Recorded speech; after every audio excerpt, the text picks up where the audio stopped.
This is Carl at National RV Detroit, and I'm going to walk you through this 2022 Flagstaff E-Pro trailer, and the model number is 19FBS. So this is not a floor plan or a sales video. This is a how-to video. So I'm just going to show you some of the features and how they work, okay? So here we are on the door side at the rear. You got regular scissor type stabilizers that take a 3/4 inch crank or 3/4 inch 6-point socket on a drill. Okay, you have a power awning with a LED light on it, a light strip. This is just power here, of course. You do have an electronic lock. There is a tag hanging. I think the tag has the default code. If not, it's in your, yeah, it has your default code. So you can build it from there. You have outside speakers, and keep in mind this is a vent for the range hood. See how I could open this up and it flaps freely here? You want to do that if you're venting to the outside. The baffle has to be flapping freely when you want to vent to the outside. Otherwise, it won't, obviously will not make it to the outside if the baffle's locked. So make sure you open that up so it flaps freely before you turn on the exhaust. Okay. Now this rail holds your griddle and a utility table.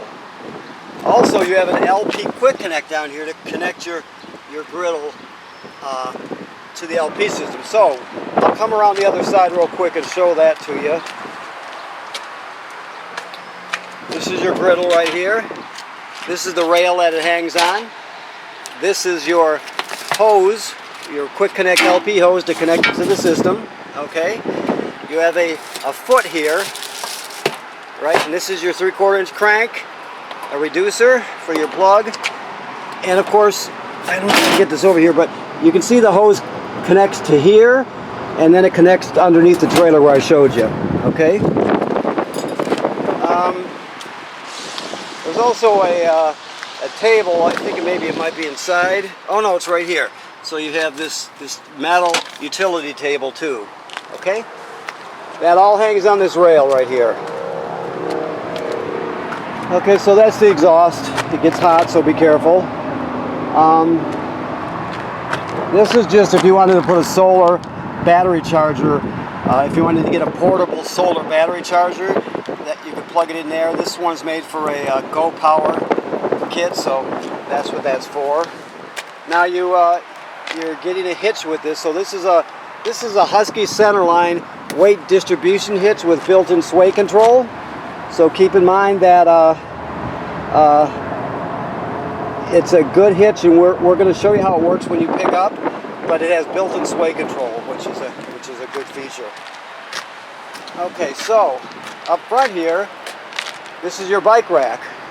Now right now they've got all 4 of these pieces on the front side. Actually there's 8, so 4 on each side. So keep in mind you're going to hang one bike back here and then one bike up there. So you're going to have to pull these and flip them around, so half are facing the back and the other half are facing forward. Therefore you can carry 2 bikes. Okay, hopefully I got that out okay. Power tongue jack and a hitch light. If the power tongue jack ever fails on you, you can pull this piece out. Right here you can see you pull the pin, take this piece out, and then with your crank, the one I just showed you, you can go straight down. You pull this plug here, straight down into it, and you can crank the jack manually to get yourself out of trouble. So it's good to know that you can do that. You can always get hitched or unhitched. All right, you have 2 deep cycle marine batteries. They're wired together they still put out 12 volts DC, but they're just double the storage capacity. The reason you want that is because you have got a power inverter in the trailer, plus you have a solar panel that needs storage batteries. So you have 2 of them here. One thing while you're here is, if you can see that knob right there, I can't see it very well or get a very good picture of it, but it's right back. Let me show you where it's at here. It's right here. Anyway, that's the kill switch for the battery. You can turn it on and off. You got 2 LP tanks and automatic changeover regulator. Okay. So here we are in the water hookup here. So this is the city water hookup right here. That's the most common way to get water to the trailer. You're just going to put the hose on there, turn it on, and everything's pressurized and ready to go. Now, if you happen to be camping at a campground that doesn't have plumbing on the campsite, let's say some of the older state parks, they'll have a fill station when you first go in the gate, but no plumbing on the campsite. So we would pull up to the fill station, and you can actually fill your fresh water tank here, and then use the onboard pump to pump the water. So even if you don't have city water at the campsite, you can still pre-fill your tank and use the onboard pump to pump water. Everything will work as though you have city water. Okay. Now this is just for antifreeze. You'll have to educate yourself a bit about this if you don't know. But this has to be winterized, obviously, and that's where you would hook the hose up that draws the antifreeze into the trailer. Okay. And you also have a drain down here. You can see the white gate valve there. That's your fresh water tank drain. And this tube right here with a lid on it, that's where your dump hose is stored. You don't have a bumper. Normally they slide in the bumper. This one doesn't have that, so you store it right there. Now keep in mind that there are different kinds of slide outs. The type you have is called a Schwintek. That's the most common name for it. It's owned by Lippert now, but people still refer to it as a Schwintek. You can always tell by the two tracks on each side. Okay. Okay, so here we have your excuse me. Here we have your valves.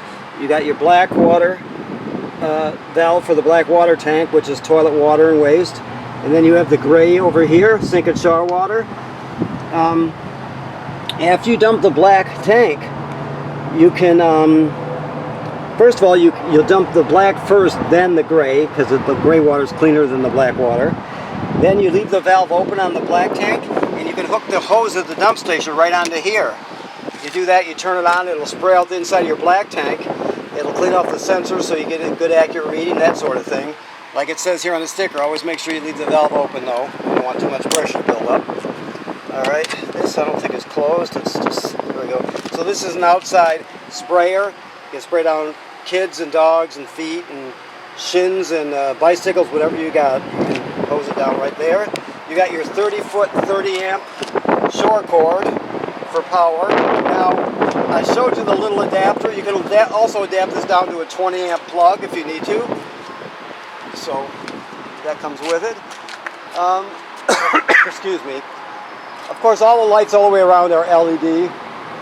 You have this ladder here, which is a great thing because the manufacturer will state that you need to inspect your roof every 90 days. So someone needs to go up there, be very careful, look around, make sure there's no cracking or separation at any of the, any of the lap sealant that's up there. Make sure it's all good and tight. Make sure there's no problems around the skylight, for example. Make sure none of the roofing attachments or the roofing material, for that matter, were damaged by low branches or road debris flying up there. You just keep it ahead of things. You're protecting your investment, so make sure you do that. People generally don't inspect their trailer enough, so make sure you get up there and keep after it, and this thing will be bone dry 20 years from now. Okay? That housing tells us this is pre-wired for a backup camera, so if you want to add a backup camera to it, it's very simple. You get it's a Furrion camera, so you get the Furrion camera that fits in that housing. Okay? Alright, so let's go inside. Got the air conditioner going in here, which is a good thing because it is a hot day. Okay. I'm just going to turn it down just a little bit here. Okay. Alright, so, right when we walk in the door, of course, you have your control panel. Water pump is on right now, that's off. Remember I told you the water pump is, you use that to pump water out of the fresh water tank if you don't have city water. Also, you use it to winterize the trailer. Alright, to light your water heater on gas, you go like that. To light your water, or to turn on the electric heating element in your water heater, it's right here. Always make sure there's water in the water heater before you turn it on. And this also has tank heaters, so you can extend your camping season. That keeps your fresh water, your gray and black tanks warm, so they don't freeze up. That's how you turn that on, of course. These are lights here.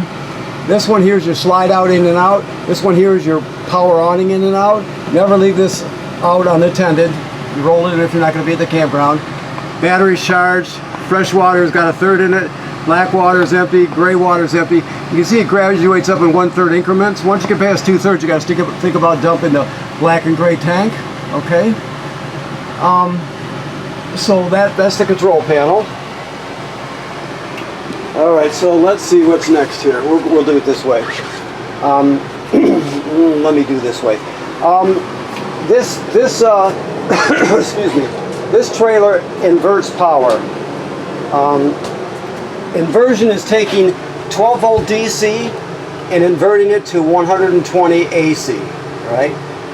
Batteries hold 12 volt DC, so it takes the power from your battery and it only sends it to designated receptacles. You'll just look and there'll be a sticker on them. But to get the bottom line is to turn it on, you just go like this.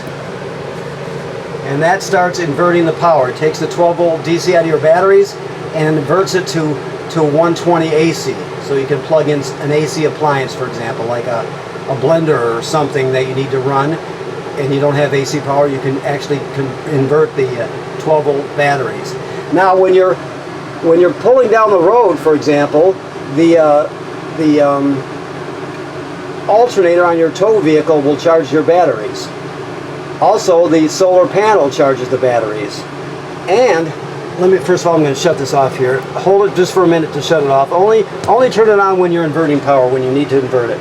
Okay? And the other way that the batteries are being charged is over here. This is the power converter. Right? Converter is the opposite of inversion. Converter takes AC and turns it into DC power. So you have a regular 120 AC circuit breakers like you'd see at home, and they're all labeled. Then the power is converted to 12 volt DC on this side, and you can see you got different breakers and some fuses, and they're all labeled. That's where the 12 volt comes from. So the thing to keep in mind is when you're plugged in, this will keep your battery charged, your batteries charged. It'll sense how much energy they have and they need, and it'll act accordingly. If they're topped off, it'll just trickle a couple amps to keep it maintained. If they're low, it'll send 10 amps or whatever it needs. So when you're plugged in, this charges your battery along with your solar panel. And when you're pulling down the road, your tow vehicle's alternator charges the battery, and so does the solar panel, okay? All right, so this is a converter. So you can invert and convert. This is just a safety device. This is your carbon monoxide LP gas detector. LP gas good, carbon monoxide coming up. And then it goes really slow for the low battery alarm.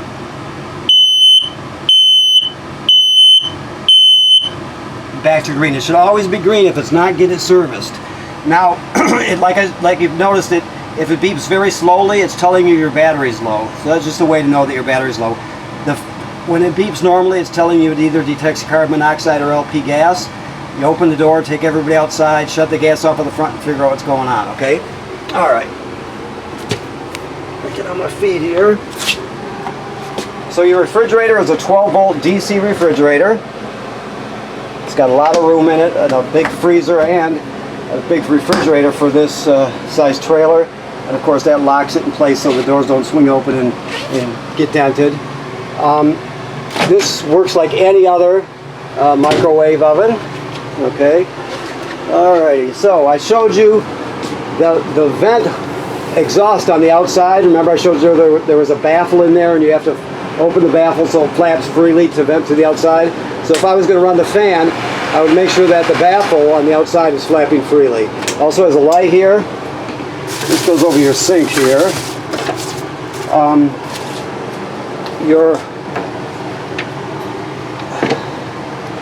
Your range stop. This is the sparker. You turn it clockwise to spark it. Okay, so you just go like this. That's simple. So you have 3 burners and 3 knobs, the sparker, and then the oven knob. Now the oven is a little bit different. All the way at the back on the bottom there's a pilot light. You can see me sparking it back there. Okay? So what you do is you go to the oven knob, you go to the picture of the flame, which means pilot light. You depress it and hold it. You keep holding it. You don't let up on it till you're done. You spark this by turning it clockwise until you see the flame light down here. Once it lights, you still hold this in for another 10 or 15 seconds to heat up the thermocouple.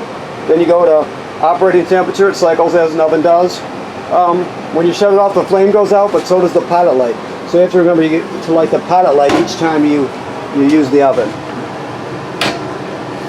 Okay, so I showed you there was a port on the outside for winterizing the trailer.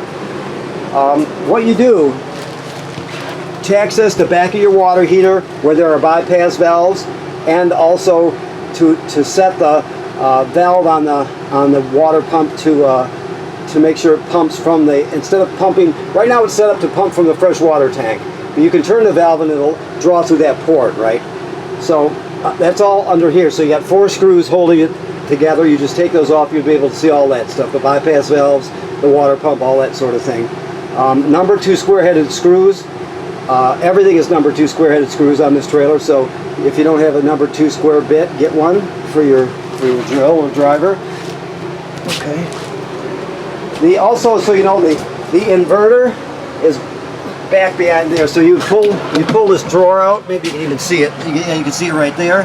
That's that's the furnace. Well, here. Now that I'm onto it, I gotta produce it, huh? Oh, goodness sakes. Well, you have to trust me when I tell you it's in here. Because that is the furnace there. So, but you can see there's over on this side though, there's a water filter canister. You get a filter and a wrench with this. If you want to use the filter, it only lasts for a season. There are the bypass valves on the back of the water heater. There's your water pump. So, all that stuff. Okay. So only turn the inverter on when you need to invert power. Okay, so your TV just pulls right away. It's a scissor bracket. I'll show you it.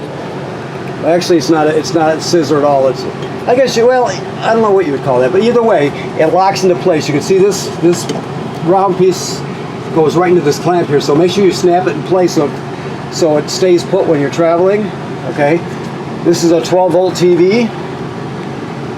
This green dot, this green LED tells you that the signal booster for the digital antenna is on. It's off, it's on. You always want it on if you're using the antenna, so you get a good signal. Okay. This key right here is for your roof rack. It's got crossbars. This is how you remove the crossbars with this. It's just an Allen wrench. That's your TV remote. This is the remote for your stereo. I'll show you that in a minute. This is the Wi-Fi Ranger. It's on. You got to leave it on for about a minute before you'll be able to see it. But when you look at you and your family's devices, your phone and your tablets, you look for 1010 5109. That's what this top line tells us. When you see that, that's you. So you'll put in a password so it'll log out automatically, right? This device is a public Wi-Fi signal booster. Okay. So you look at the bottom line. It says control panel. You'll type this address into a browser, right? And then you use the temporary password of change me now 5109, and you want to set your own password, obviously, but that's your temporary password.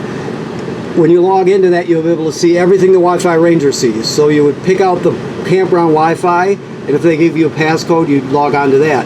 So all your devices will log on to the Wi-Fi Ranger automatically, and then you just have to go to this address and log on to let the Wi-Fi Ranger log on to it. Okay.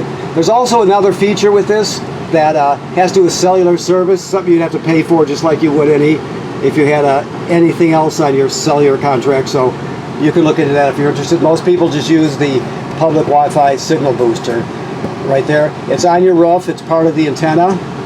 So there you go. And it also has a thing there so you can find out more about it. There's plenty of literature on the line. This was recently bought by Winegard, who makes RV antennas. So you would go to their website to get the information. Okay. This also has a disc player built into it. Alright, so this is a stereo. You have AM, FM radio. You got Bluetooth, so you can hook up wirelessly from your phone or tablet. You have USB here, so you can put all your albums on one USB drive and take them with you. Just plug it in there. This is an in. This HDMI is an in. So if you want to go into the system with something, you can do that right there. You have two speaker zones, 1 and 2. 1 is inside the trailer, 2 is outside the trailer. So there's a ton of things you can do with it. Okay, so let me look around. The air conditioner works like a window air conditioner. You got a thermostat, and then you select either the fan speed or the air conditioning speed. Okay, this jackknife's flat, turns into a bed, and there's a table behind it that you can set out. This is your tire monitor. Inside your tires, or on the wheel inside your tires, there's a sensor. The sensor is directly across from the valve stem. You can set this to tell you the temperature and the pressure of all the tires on here. And let me look and see what we've got. I think we just have one axle, right? That's probably what it should be. Let me make sure here. Yeah, so you have one axle. So you'd be able to see what the pressure is on both wheels. Now the spare tire does not have a sensor, so if you wanted to do that, you can get the type that screws onto the valve stem. It won't tell you the temperature of the hubs, but it'll tell you the pressure. You also could include your tow vehicle by getting the sensors that screw on the valve stem, and it won't tell you the temperature either, but it will tell you the pressure. But it's all programmable for just about any option imaginable, so that's what that is. This is just your furnace analog thermostat. It's clicked to the left right now. That means it's off.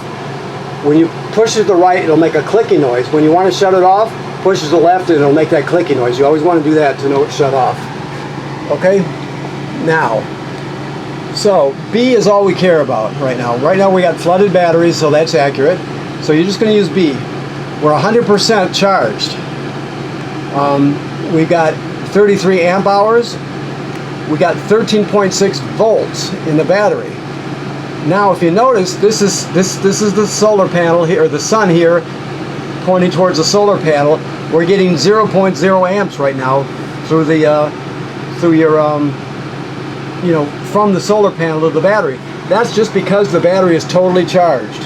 When it totally charges, it'll shut down the solar panel because there's no place left to store any energy. So if we use some of your 12 volts up, there'll be room and it will change. Right on a day like today, it's probably about 4.3, 4.7. It depends on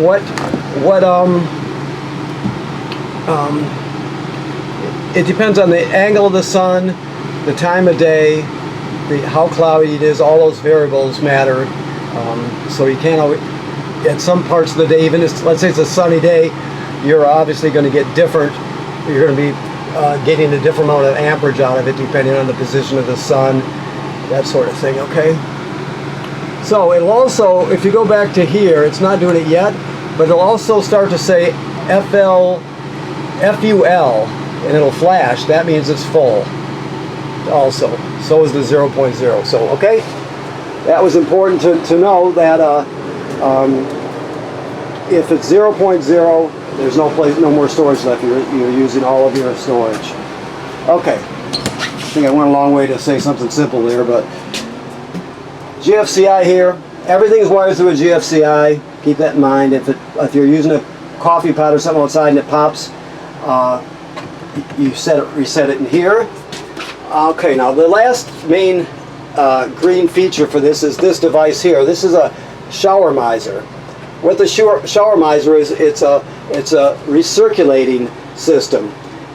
Normally when you turn on the hot water, while the water's heating up, it'll just go into the shower pan and go down the drain. So you're wasting good water while you're heating it up, and in some drought areas it's not acceptable, and you're using up space in your gray tank storage space. So what this does is you will do I have a thing on here? Let me see. No, I guess not. I'll just talk you through it.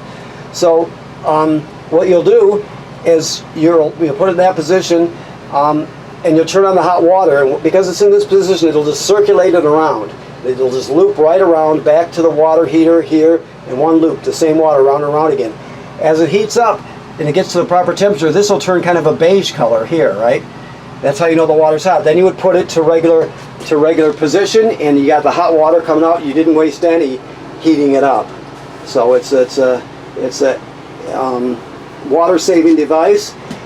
With this and everything else I'm telling you about, if you go to their website and look at their manufacturer's videos, that's a great way to learn. You can learn as much as you want from all these things. There's also let me see. There's also apps here, like for this, and then the solar controller right here, the solar controller I was showing you. This has an app also, so you can learn as much as you want. You got a boost on here. This feature here, you could, let's say you're out in the middle of nowhere and your cell phone has gone dead, and you could actually plug the cell phone right into here, and the sun will charge it for you, for example. That's just there's many illustrations, but that's just one of them, but that's what that's mainly used for. Let me look around here. Now the vent, it's got a vent made over it so you can open it in the rain. It's got a 4-speed vent. Always run it when you're using the shower, because these trailers are built super tight now. They're super energy efficient, so you want to exhaust that humidity. Also, another thing to know about this is that, let's say you got a bunch of people over and it's the time of year when you start to get condensation from their breath, right? If you just turn this on, open it up, turn it on low, you won't hear it at all, and it'll pull all the condensation out, so you won't have an issue with it anywhere. So it's a great thing to have. And on speed 4, it roars. I mean, it'll pull your hair straight up almost.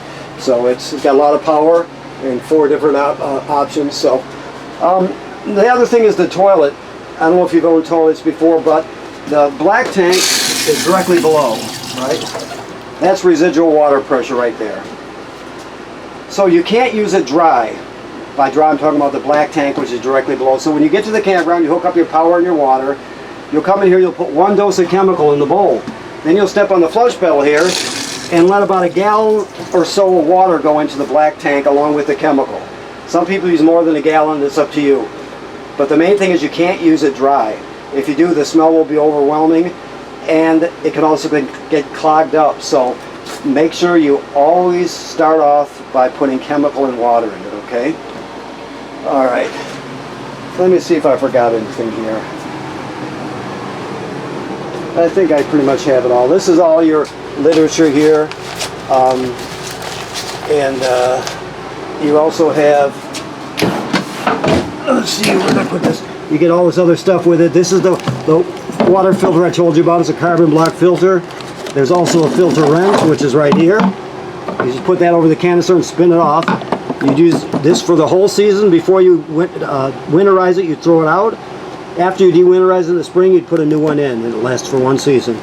But you have all the other stuff self-evident. This holds your power cord if you wanted to. You got a spatula, toilet paper holders, things like that, okay? All right, so I think that does it. So let me look around here. Okay, so I want to thank you for purchasing your trailer here at National RV Detroit. Please remember what I said about inspecting your roof. That's important. You can walk up there, be very careful. The manufacturer states every 90 days, so you keep that in mind. The other thing is, right now this trailer is de-winterized. It means we've purged all the antifreeze out and replaced it with fresh water. So right now it's in camping mode and it's ready to be used. So all you have to do is hook up your hookups and you're ready to camp. Okay? Thank you.